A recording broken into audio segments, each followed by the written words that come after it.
Hi mga kabantahera! Kung hindi pa po kayo nakasubscribe sa ating munting channel, please do subscribe. Ang nakaraan, Rita pumunta sa Barrio Talisay. Gusto niyang makita ang mga tao para humingi ng pasensya sa mga nangyari. At biglang dumating ang mga reporters.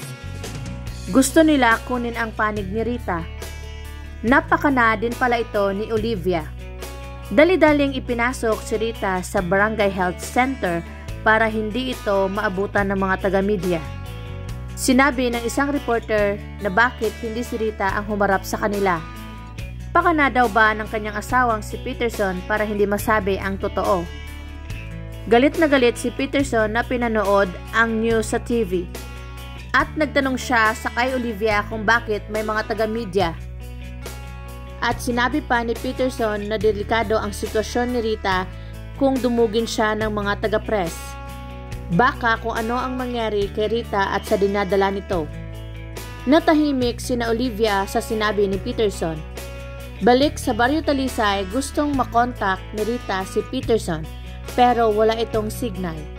Hinarap ni Tope ang mga taga-press at sinabihan ito na si Kong Rita ay buntis at hindi ito maganda sa sitwasyon niya ngayon. At sumagot ang isa na taga-press na ginagamit lamang ni Rita ang kanyang pagbubuntis para hindi sila harapin.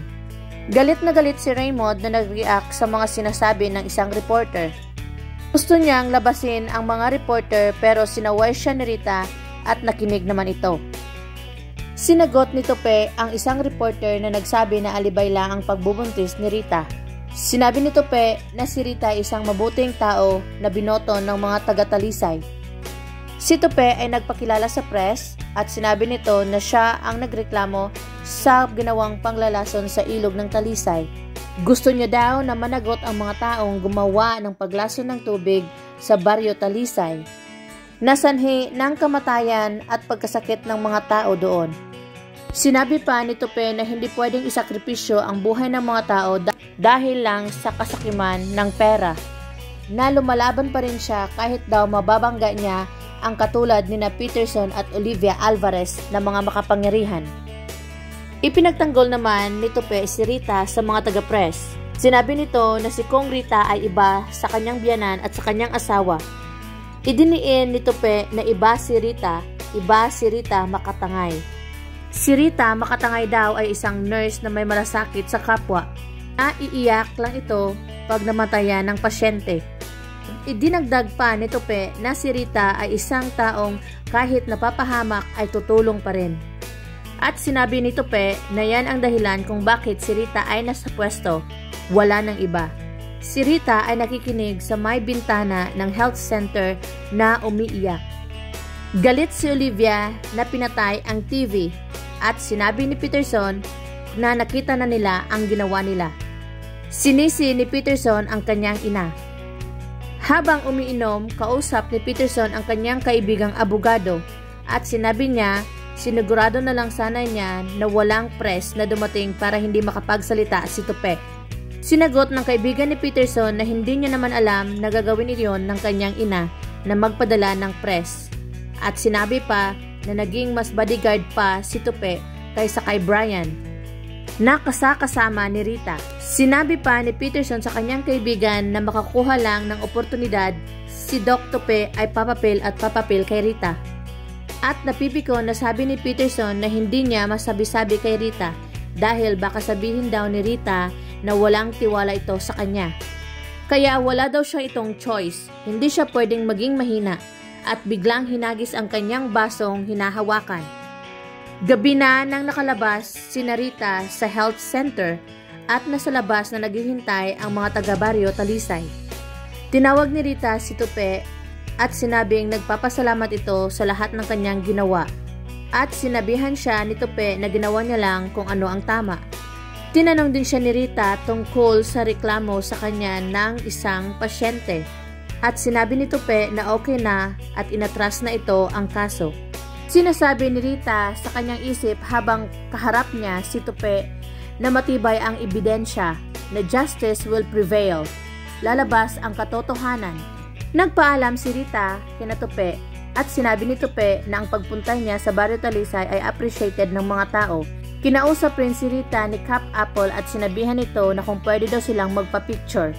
At sinabi ni Rita na pasensya na, sa susunod na lang. Umiiyak si Cap Apple na sinasabihan si Kong Rita na next time, ibig sabihin ay babalik pa si Rita.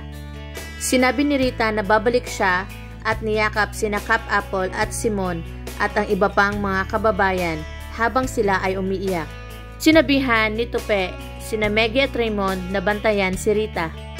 Lasing si Peterson at sinabihan ni Rita si Kyle na kanyang kapatid na sana sa susunod ay huwag paubutin na lasing si Peterson. At sinabi ni Kyle na hindi rin masisisi si Peterson dahil sa mga maraming problema sa opisina at sa kanyang epal na kaaway sa politika.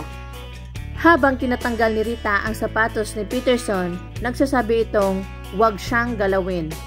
Pero tinanggal pa rin ni Rita ang sapatos ni Peterson. Bigla itong bumangon at tinulak si Rita. Napasadsad ito sa kanilang sofa. Umiyak si Peterson dahil isa daw siyang failure. Sinabihan siya ni Rita na hindi totoo iyan. Marami siyang magagandang ginawa. Pero itinulak niya lang si Rita at sinabing wala siyang magandang ginawa. Sinabi pa nito na gumawa siya ng 99% na kabutihan at 1% lang ang nagawa niyang mali, lahat ay mawawala. Sinagot siya ni Rita na hindi totoo yan dahil naniniwala ito sa lahat ng ginagawa ni Peterson. Sumigaw si Peterson at sinabihan si Rita na inuuto lang siya. Humiga sa sahig si Peterson habang umiiyak at sinasabi sa kanyang sarili na I'm a failure. Tinulungan ni Rita si Peterson para makahiga ito sa kanilang kama. Hana ay bumisita sa libingan ng kanyang ama at sinabi nito na pasensya hanggang lakit na lang sila muna magkatabi ng kanyang ina. At pasensya raw na siya lang ang dumating sa death anniversary ng kanyang mga magulang.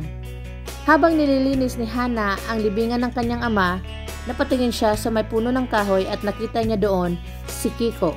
Tinawag niya si Kiko at lumapit din ito sa kanya. Umalis sina Hana at Kiko at dumating naman si Tupe na may dalang bulaklak at isang picture frame. Kinausap ni Tupe ang libingan ng kanyang ama at sinabi dito na ginagawa niyang lahat para malinis ang kanilang pangalan.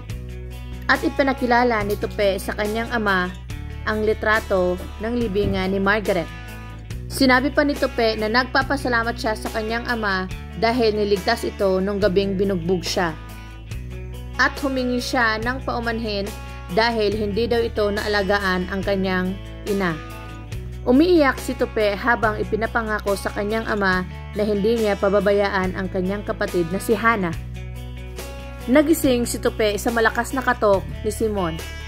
At sinasabi ni Simon na ito ang araw ng hustisya. At sinabi pa ni Simon na ito ang araw ng hustisya ng mga taga-baryo Talisay. Kaya sabi nito na magmadali. Habang si Rita ay nag-aayos ng hapagkainan, dumating sina Olivia at Peterson at sinasabi ni Olivia na naaamon niya na ang kanilang pagkapanalo. At sinang-ayunan din ni Peterson. Abangan! Hindi makapaniwala sina Tupe at ang mga taga-baryo Talisay na natalo sila sa kaso. Anong ginawa ng pamilya Alvarez para maipanalo ang kanilang kaso? Thank you for watching mga kabantahera! Please leave your comment below para ating mapag-usapan. Small sang kapitbahay, like and subscribe!